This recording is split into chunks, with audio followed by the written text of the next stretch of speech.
Hello and good afternoon, everybody. Thank you for being here, and thanks, Semet and the Foundation for Food Prize for having this amazing dialogue.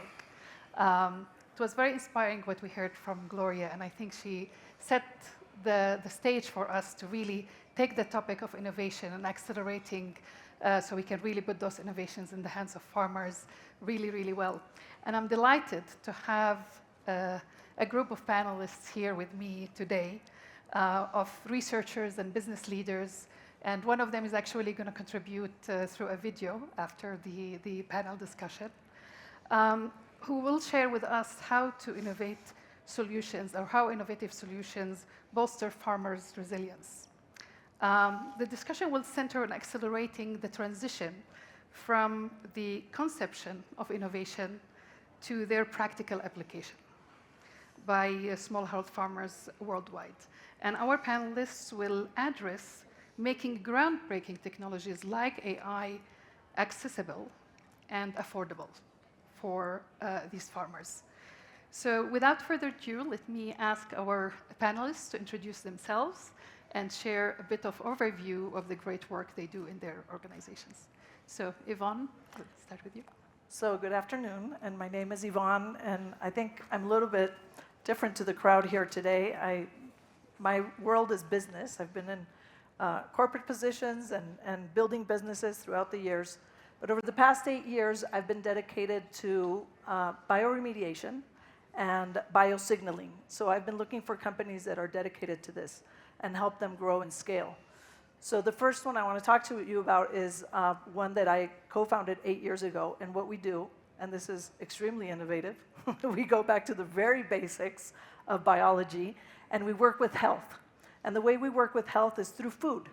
And so I'm on the other side, on the demand side of the equation, where we're trying to create a market for better food coming from farms. So we're trying to make people realize that when they understand the difference in their fruits and vegetables and where they come from, what soil they came from, what's the quality of the food that they're actually eating, that they can have tremendous results. So over the past 8 years, with thousands of clients, we've worked with ADD, depression, anxiety, diabetes, heart conditions, and you name it, 150 different conditions that we can treat through only food. So what this company does, the name of the company is Keat, and what we do is we have a production facility, and we make sure that everything that comes into that production facility is as clean as we can possibly get it. And that sounds much easier than it actually is in reality. So we understand the challenge of finding clean food that's coming from farms that have decreased the use of additives and of chemicals, so we can actually work with health. So because of that, over the past 8 years as well, I've worked on the supply side, trying to work with farmers and solutions for farming that need to come for me to be able to get that food for my clients.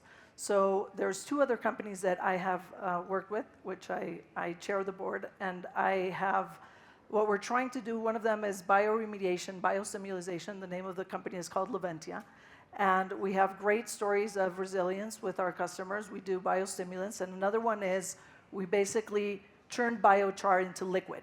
And so we're doing also seed treatments and in-furrow treatment for different crops. And we have some tremendous results, and we can talk about them in a minute. So that's what I do. I work on the demand side and on the supply side of great food, because I think we need to not only do that for farmer resilience, but also do it especially for health resilience in population. Wonderful. Marilia. Yes. I would like to thank you, the organizers, for the possibility of being here. I work for Embrapa. I am a researcher.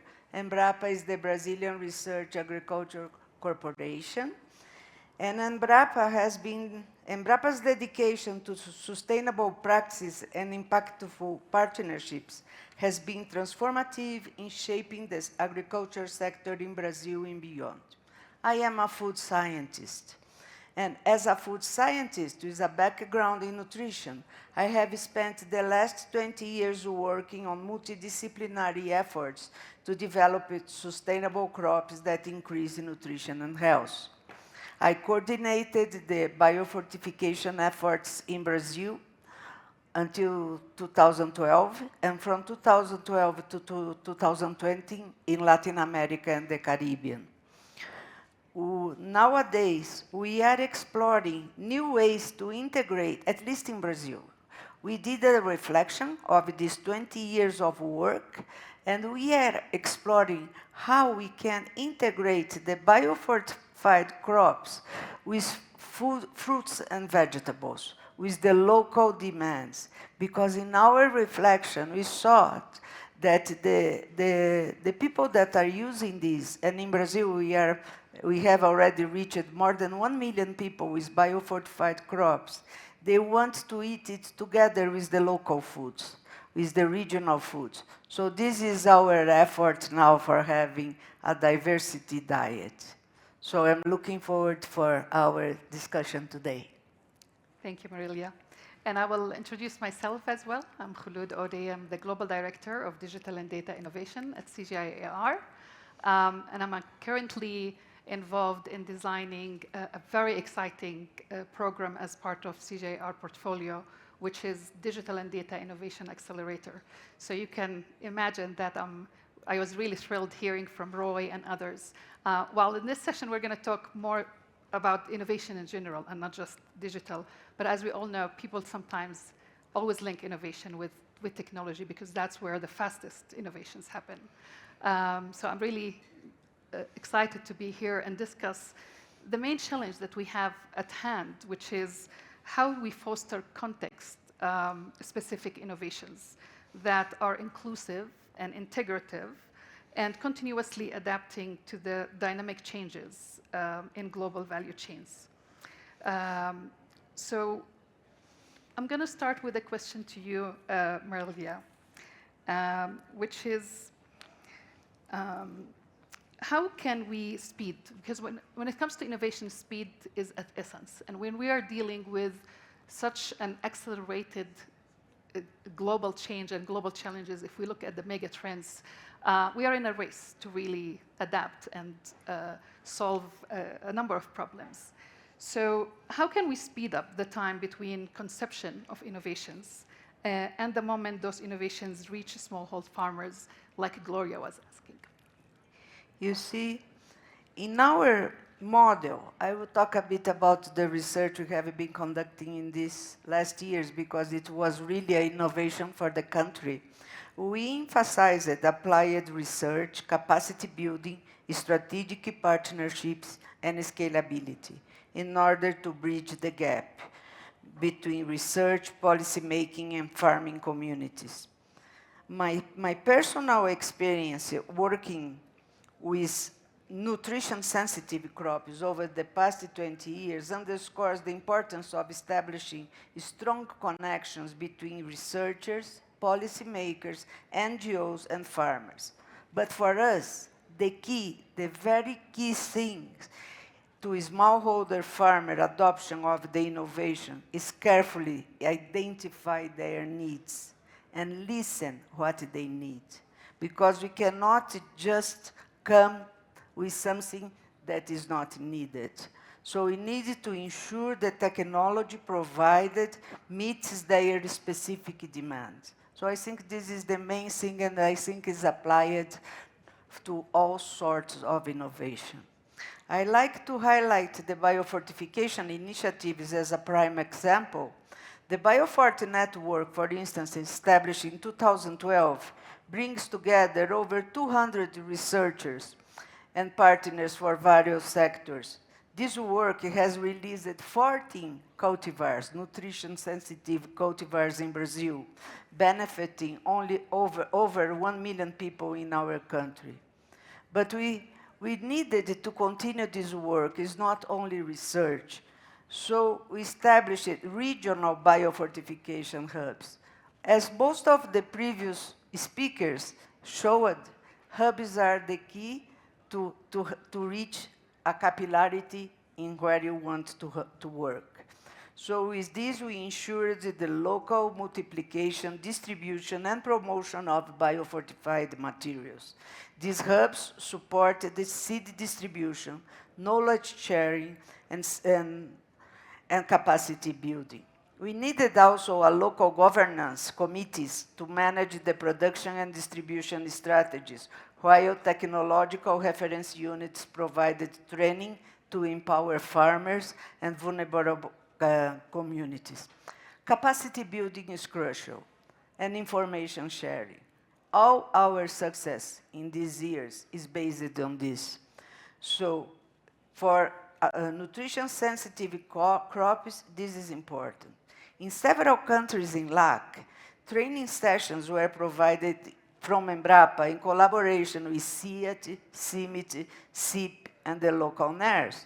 This has resulted in a successful scaling up of biofortified crop varieties, enhancing food security from nutrition across Latin America. So it's important to point out that this paved the way for the Agri-LAC Resiliente that is in place nowadays in the CGIAR.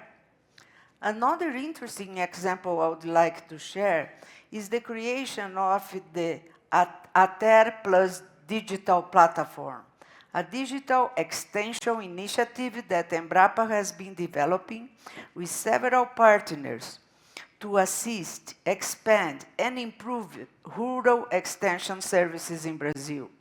By implementing digital hubs for different production food chains and topic of interest of smallholder farmers, this platform aims to facilitate communication between extension agents and small farmers with accurate and relevant information, using modern communication and information technologies.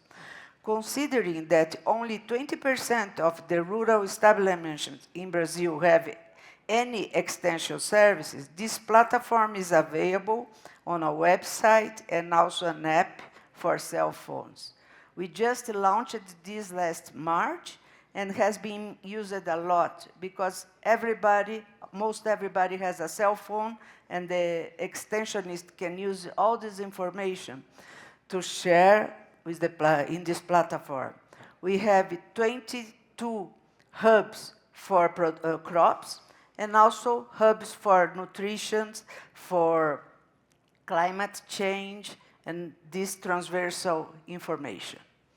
So these are the main examples I can give, and I think this is important to highlight that the most important thing for us to have it quickly adopted is to check and to listen a lot in order to see if we are really going to the point with the small farmer needs.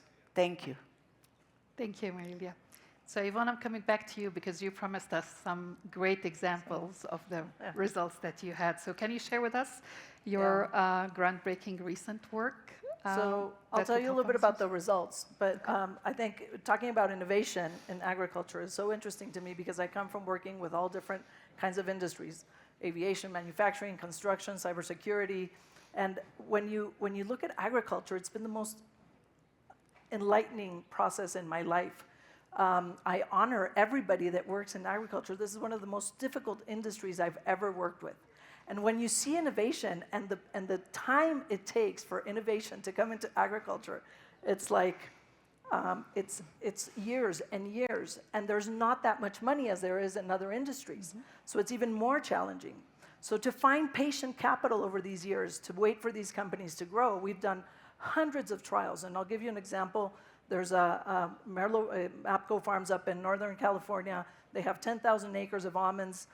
They've been using our biological products for 3 years. They get 4,500 pounds per acre over 3 years, consecutive years. And still, right, they're still trying it out. They're still understanding how it works because you're working with nature and biology and nobody wants to just throw something in the next day, right, and see what happens. But at the speed that we're moving and with a product like this and we're getting like, we decrease like a third in your inputs. We increase yields between 8 and 16%, which is pretty significant for a farm. And we're increasing nutrition, sugar content, zinc, calcium, iron, phosphorus, All the edible yield is increasing. And so you see these amazing results, which in any other industry, you'd be like, this is going to fly. And then every year I have to go back to the investors and say, guess what? We need another million, and you keep going and going, and it doesn't, there's no adoption. So I think adoption in agriculture is really complicated. The other company in the biochar business, or the liquid biochar that we have, amazing results. There's a wheat farm up in Idaho. They went through a sudden cold snap for like 3 or 5 days. Most of the control group died.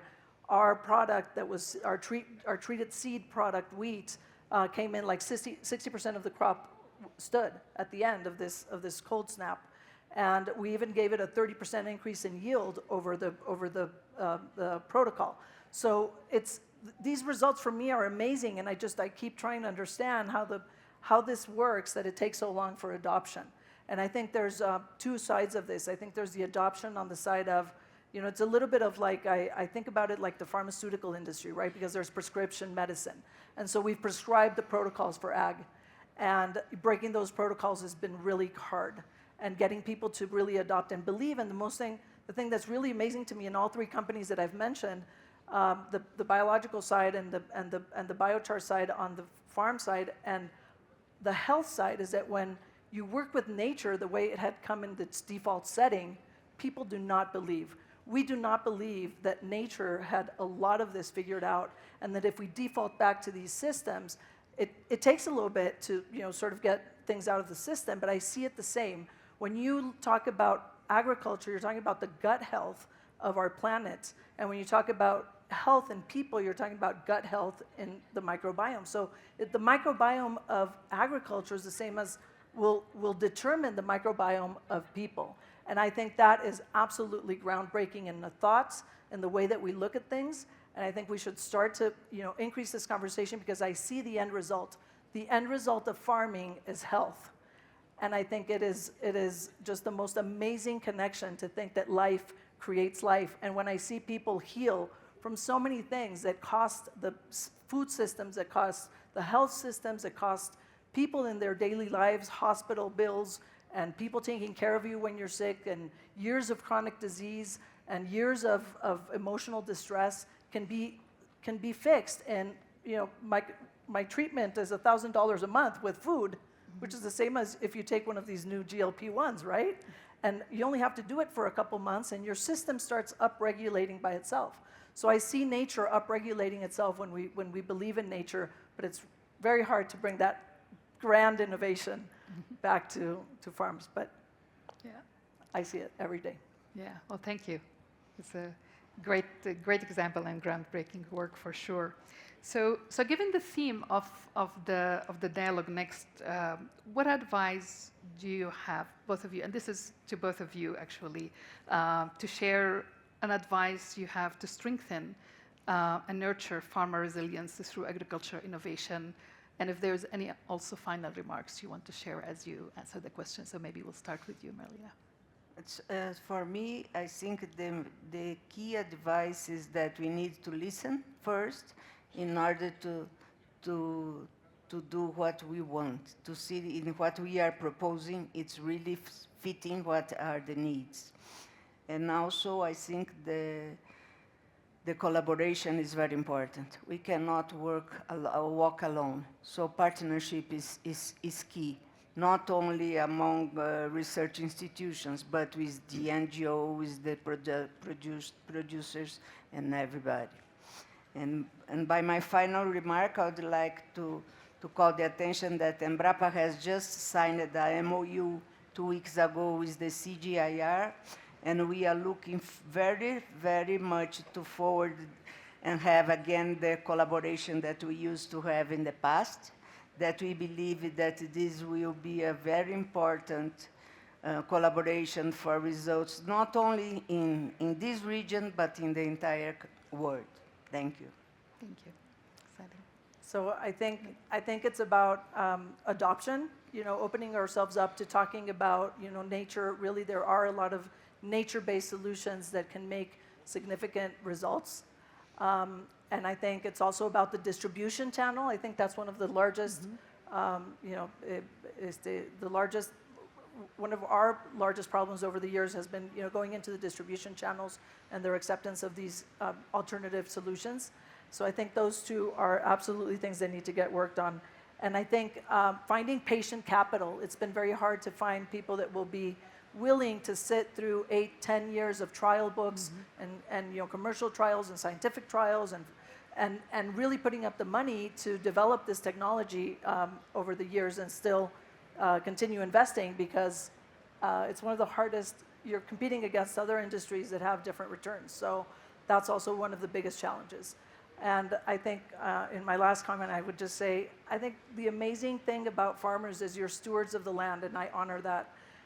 But we're not only stewards of the land, the most interesting thing is we're stewards of health. And if we could connect that, I think the conversation could change significantly for health worldwide. Thank you. Well, this is super exciting. And also one of the areas that's exciting about the MOU with Embrapa is that I think two major areas of that future collaboration which is very exciting for me personally, is in AI and data and modeling and all of these advancements. So it's quite exciting that the new chapter of collaboration is going to be that also a future looking and focusing on innovation as well. For the AI part of our conversation, I'm going to leave it to the video that is contributed by Rikin Gandhi, who is the CEO of Digital Green. He will talk about really accelerating, taking that innovation and putting it in the hands of farmers. But I want to thank our panelists, and I want also to make a quick plug-in that I mentioned to you that we are designing a digital and data innovation accelerator and hub for CGIAR to work really with all of its mega programs in all areas of how can we really accelerate impact with digital and data innovation, with AI, with Gen AI, with modeling, etc. So tomorrow I'm taking actually advantage of having many great participants in this dialogue and inviting you to call it a stakeholder consultation or a discussion to hear from everybody. We want to share with you how we're thinking of this accelerator and would love also your feedback. So it will be tomorrow at 1:45 p.m. I think many of you probably received already the invite, but I wanted also to add a plug-in. So I would love to hear your perspective and help us shape it, because I think it's going to be super critical.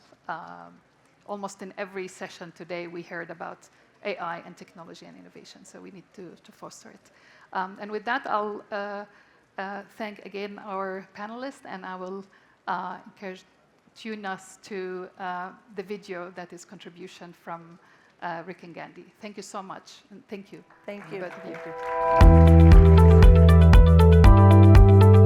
Hi, I'm Rikin Gandhi, co-founder of Digital Green. We've been working for the last 15 years to improve the efficiency of agricultural extension programs using digital technology. Imagine you're an agricultural extension worker tasked with training farmers on an improved climate-smart practices. Farmers are diverse, and small-scale farming communities can be difficult to reach. For these extension agents in a place like here in India, less than 6% of farmers report getting information from an extension agent. And for these farmers, they are looking for sources of information that they can trust and that they can relate with. At Digital Green, we partnered with existing agricultural extension programs run by ministries of agriculture in India, Ethiopia, Kenya, Nigeria, and have been using videos produced by and for farmers themselves to share information with their peers. And the first questions that people ask is, what's the name of the person in the video and which village is he or she from? This work has now scaled to 6 million farmers and been able to show that we can reduce the cost of extension from 35 US down to 3.5 US per farmer adoption. With the advances in generative artificial intelligence, we're now placing these locally produced videos by and for farmers into a knowledge base that is queryable over local language voice notes and text by farmers on messaging platforms that they already use, like Telegram and WhatsApp, and where they can triage the issues that they face in real time and also be able to share data that can inform policymakers and researchers as they are those on the front lines of the climate crisis. We're seeing the opportunity to create a digital public infrastructure for the agricultural domain with governance to ensure that we can create these tools for these generative AI systems to understand the vocabulary of the agricultural sector, to create content that is locally relevant and validated in multimodal video, text, and image formats, and have mechanisms for evaluation to ensure that this is delivering impact for farmers and can become an open source resource for other governments and CGIAR and other organizations to be able to build their own custom applications and bots for themselves without having to reinvent the wheel. The agricultural development divide isn't going to be closed by digital tools alone. But at Digital Green, we found that by partnering digital technologies like videos and artificial intelligence with grassroots level government and civil society extension programs with global and national research, we can enable farmers to be able to take their one small step toward improving their lives and those around them.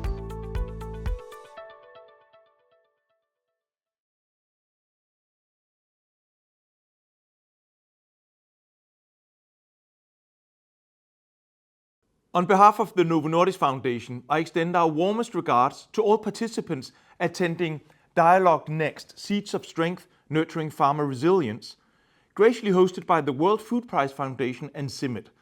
As one of the world's largest philanthropic foundations, the Novo Nordisk Foundation is committed to advancing science and technology for the betterment of society. Our mission is deeply rooted in fostering innovations that not only propel human health forward, but also ensure the sustainability of our planet. Recently, we embarked on an important initiative, the Crop Sustain Program, in collaboration with CIMMYT. This program aims to develop new wheat varieties that are significantly more efficient in nitrogen use. This partnership marks a pivotal step in our strategy to safeguard both human and planetary health. Our vision is clear: to build a resilient and sustainable agricultural system that can feed a growing global population while respecting the boundaries of our planet. Feeding a world of 10 billion people requires more than just achieving high yields of major crops. We need to enhance the resilience of our food systems. Climate change and extreme weather events are already putting unprecedented pressure on agricultural production. At the same time, our reliance on synthetic fertilizers to boost yields is exacerbating environmental degradation and accelerating climate change. The solution to these intertwined challenges lies within the realms of biology and data. The symbiotic relationship between crop microbiomes and the rhizosphere is crucial for both crop yield and resilience, offering a transformative path in our plant breeding. Moreover, the remarkable advancements in genome sequencing, bioinformatics, and machine learning equip us with the tools to elevate crop development to unprecedented levels. We can now target ecosystem-wide improvements as well as specific genetic traits with unparalleled precision. One of the most profound strengths of CIMMYT and the CGIAR network is their comprehensive approach, spanning from fundamental plant breeding research to practical applications at the farmer level. By working together, we can accelerate the generation of new knowledge and its translation into tangible benefits in the field, benefiting both people and the planet. We eagerly anticipate collaborating on these critical issues. Addressing the challenges facing our agriculture and food systems demands the very best efforts from all of us. Together, I'm confident that we can rise to meet these challenges. I wish you all a productive and inspiring event, filled with fruitful discussions and innovative ideas for our shared future.